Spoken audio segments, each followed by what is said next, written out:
इदारे से जुड़ सकते हैं, ताकि अगर उनको कोई परेशानी आए तो हम उनकी मदद करने के लिए खड़े रहें। भारत में मुसलमानों के साथ ज्यादती हो रही है और मुसलमानों के साथ इस्लाम के खिलाफ है जो मनुवादी व्यवस्था है यहाँ की। और भारत अच्छे से समझने की ज़रूरत है कि आरएसएस और उसकी दूसरी तंजीमें ना जाने कितने एडिड और अनएडिड स्कूल चला रहे हैं, शिशु मंदिर चला रहे हैं, आपको पता होगा सबको, और पूरी दुनिया से उसके लिए फंड इकट्ठे कर रहे हैं। अस्सलाम वालेकुम रहमतुल्लाह। मिलत टाइम्स में खुश आमदीद। मैं हूं शम्स तबरेज़ कासमी।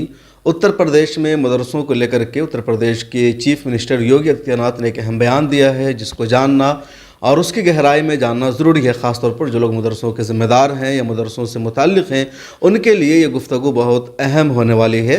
उत्तर प्रदेश में मदरसों का सर्वे हुआ था और सर्वे के बाद ऑफिशियली ये बयान आया है कि 2000 मदरसे वो हैं जो एडेड हैं, जिसको सरकार की तरफ से मदद दी जाती है। उसके अलावा 15000 मदरसे ऐसे हैं जिनको सरकार की तरफ से मदद नहीं दी जाती है, और उन मदरसों की ज़मीन की, इंफ्रास्ट्रक्चर की, क्लासरूम की, सबकी वेरिफिकेशन का सिलसिला जारी है। उसमें 1500 मदरसे को जो चंदा आता है उसकी भी जांच होगी। उन मदरसे वालों ने तो अफसरान से कहा कि हमें ज़कात की रकम मिलती है, उस पर हम अपना मदरसा चलाते हैं, लेकिन ये मदरसे उत्तर प्रदेश के उन अज़ला में हैं जो सरहदी अज़ला हैं, और सरकार का कहना है कि उसकी जांच होगी। सरकार को भरोसा नहीं है कि कितनी ज़कात पर यह मदरसा चला रहे हैं, तो इसकी जो जांच होगी बहुत अहम हो सकती है। हम एडवोकेट महमूद पराचा साहब मेरे साथ मौजूद है, सुप्रीम कोर्ट के सीनियर वकील है, इनसे बातचीत करते हैं कि इसका मकसद क्या है। महमूद पराचा साहब, उत्तर प्रदेश में मदरसों का जो सर्वे हुआ है और सरकार का कहना है कि 1500 मदरसों का जो फंडिंग निज़ाम है, सिस्टम है, उसकी जाँच की जाएगी, वेरीफाई किया जाएगा कि इनको फ़ंड कहाँ से आता है। सच्चाई वही है जैसा कि कह रहे हैं कि ज़कात की रकम है या कुछ और है? मतलब क्या है ये कहने का?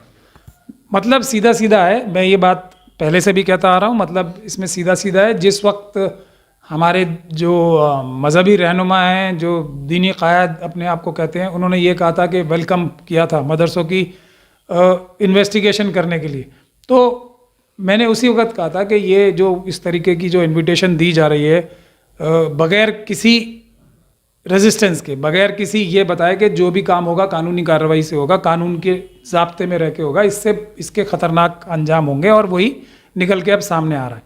देखिए, इसमें यहाँ ये एक बात बहुत अच्छे से समझने की ज़रूरत है कि आरएसएस और उसकी दूसरी तंजीमें ना जाने कितने एडिड और अनएडिड स्कूल चला रहे हैं, शिशु मंदिर चला रहे हैं, आपको पता होगा सबको, और पूरी दुनिया से उसके लिए फंड इकट्ठे कर रहे हैं।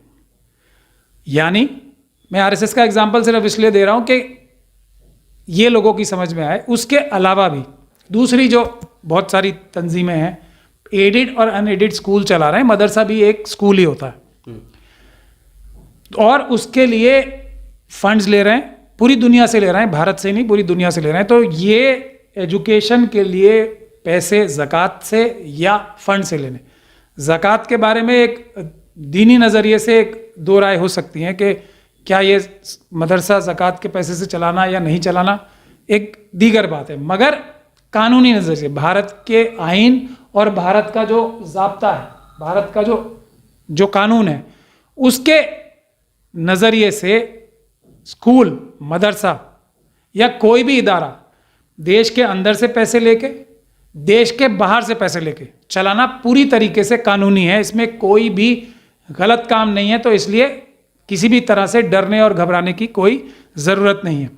ये गलत मकसद से, ये शरारत से, ये भारत देश को कमज़ोर करने के लिए एक बहुत बड़ी साजिश जो चल रही है, जो मनुवादी मानसिकता के लोग चला रहे हैं, ये उसी का एक हिस्सा है कि किस तरीके से पूरी दुनिया को ये दिखाया जाए कि भारत में मुसलमानों के साथ ज़्यादती हो रही है और मुसलमानों के साथ इस्लाम के ख़िलाफ़ है जो मनुवादी व्यवस्था है यहाँ की, और भारत के जो इलेक्टेड ऑफिस बियरर्स हैं, चीफ मिनिस्टर्स हैं, प्राइम मिनिस्टर हैं, वो इस्लाम के ख़िलाफ़ है। ऐसी एक साजिश चाइना और पाकिस्तान के साथ मिलके आज की जो मनुवादी मानसिकता की जो सरकार है वो कर रही है।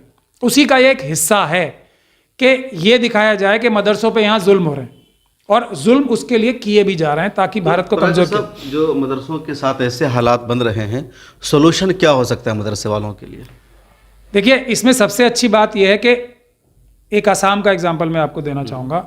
असम के मदरसों का एग्जांपल नहीं, असम में जो CA NRC की प्रोसीजर और डाउटफुल वोटर्स, डी वोटर्स की जो प्रतिक्रिया शुरू हुई या कार्रवाई शुरू हुई 1997 या 1980 के दशक से शुरू हुई थी, तो वहाँ के जो मुस्लिम कम्युनिटी थी उन्होंने अपने कागजात दुरुस्त करने शुरू किए तब से।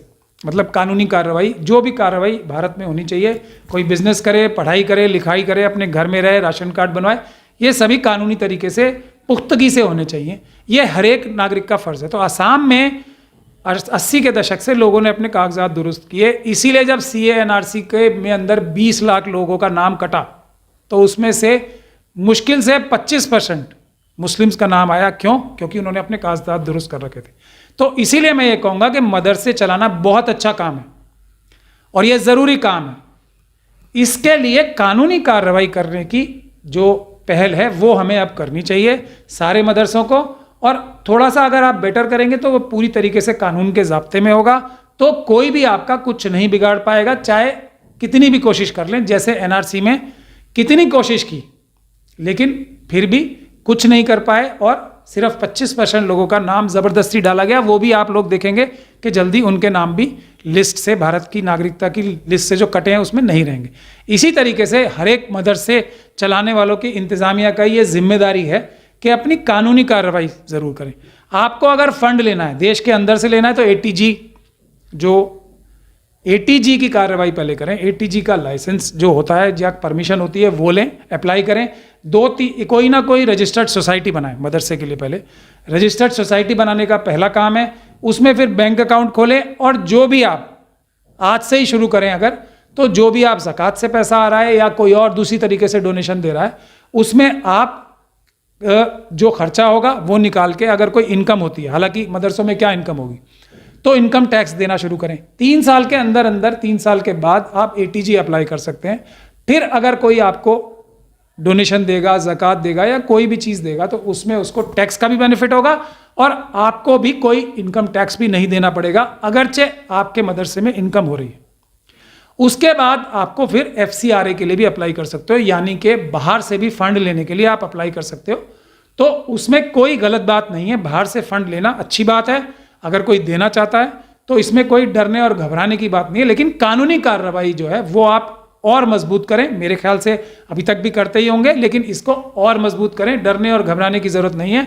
मैं एक गुजारिश, अभी बहुत सारे मदरसों में, मैं उत्तर प्रदेश में गया, अभी मुझे बुलाया था, तो मैं ये कह रहा हूँ सब मदरसे वालों से कि हमारा जो मिशन सेव कॉन्स्टिट्यूशन है उसमें हम लोगों की इसी तरह मदद करते हैं कि किसी भी SC ST OBC माइनॉरिटीज़ के खिलाफ इस तरह से गैर कानूनी तरीके से, कोई शरारत के नज़रिए से या तंग करने के नज़रिए से कोई भी सरकार या सरकारी अफसर अगर कोई काम करती है तो हम उसकी हिफाजत के लिए खड़े हैं। तो जितने भी मदरसे चाहें वो हमारे मिशन सेव कॉन्स्टिट्यूशन इदारे से जुड़ सकते हैं, ताकि अगर उनको कोई परेशानी आए तो हम उनकी मदद करने के लिए खड़े रहें।